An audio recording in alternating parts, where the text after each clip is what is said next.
नमस्कार मित्रों, यह है पीएच नेटवर्क। मैं हूं प्रदीप हंडू। आशा करता हूं कि सब राष्ट्रवादी भाई बहन सुखी होंगे, प्रसन्न होंगे। 22 फरवरी 2026 को एक दूसरी घटना भी हुई है इस दुनिया में।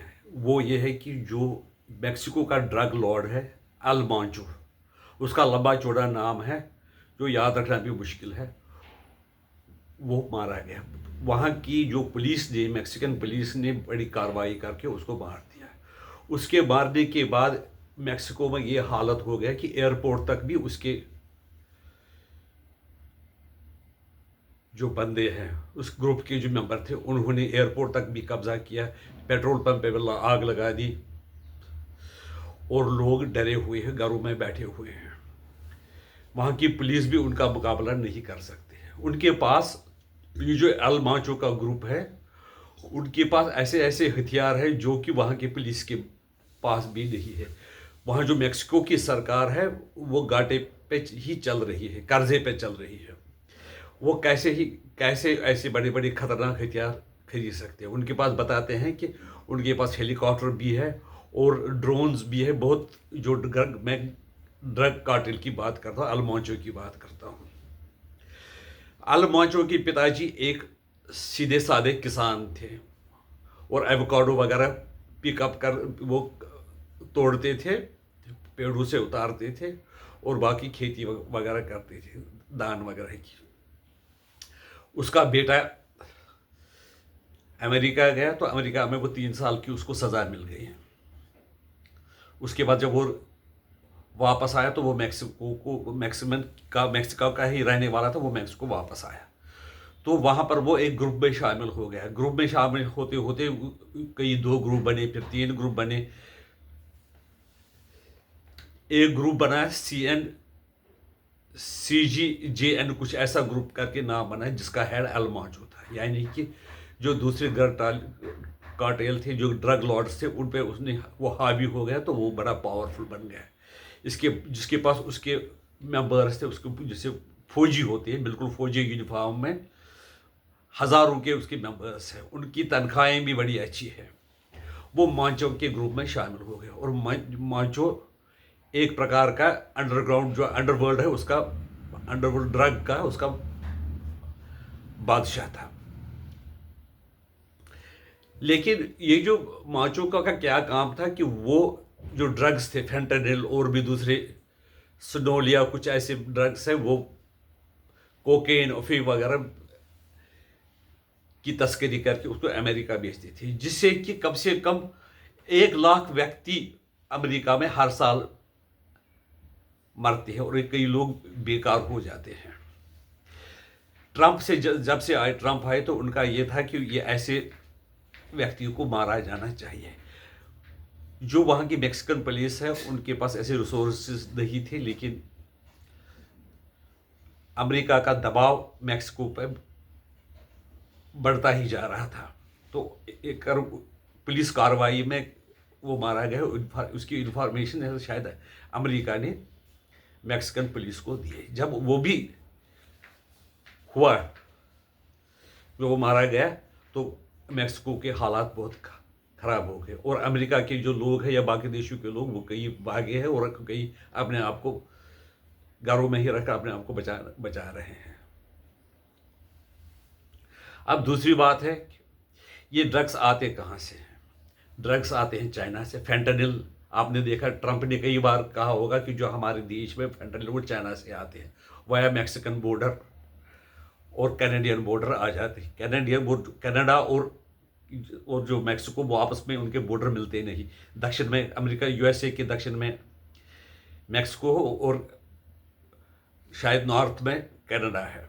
वहाँ से वो स्मगलिंग के जरिए कई देशों से होकर, खासकर चाइना से आकर फेंटानिल वगैरह वो यूएस में जाती है और यूएस चाइना को भी बिलियंस ऑफ डॉलर का उससे मुनाफा हो जाता है।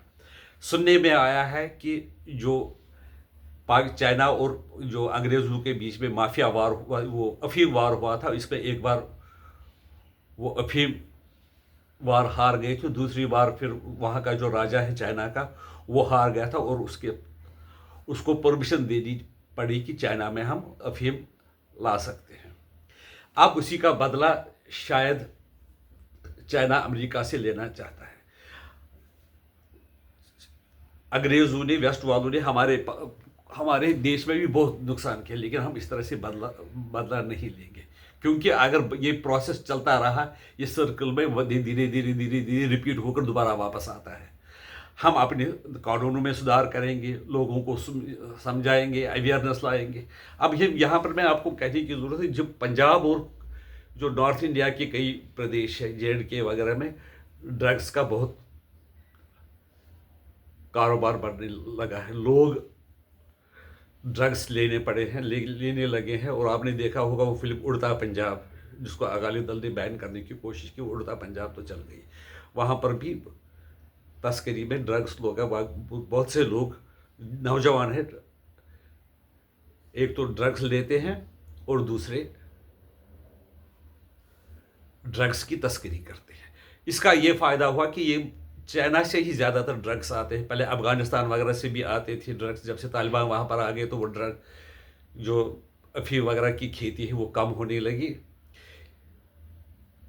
चाइना का मकसद है कि हम नंबर 1 रहे, अमेरिका भी डूब जाए और हिंदुस्तान के साथ भी उनको हमदर्दी नहीं है, वो उनका भी नुकसान पहुँचाना चाहते हैं।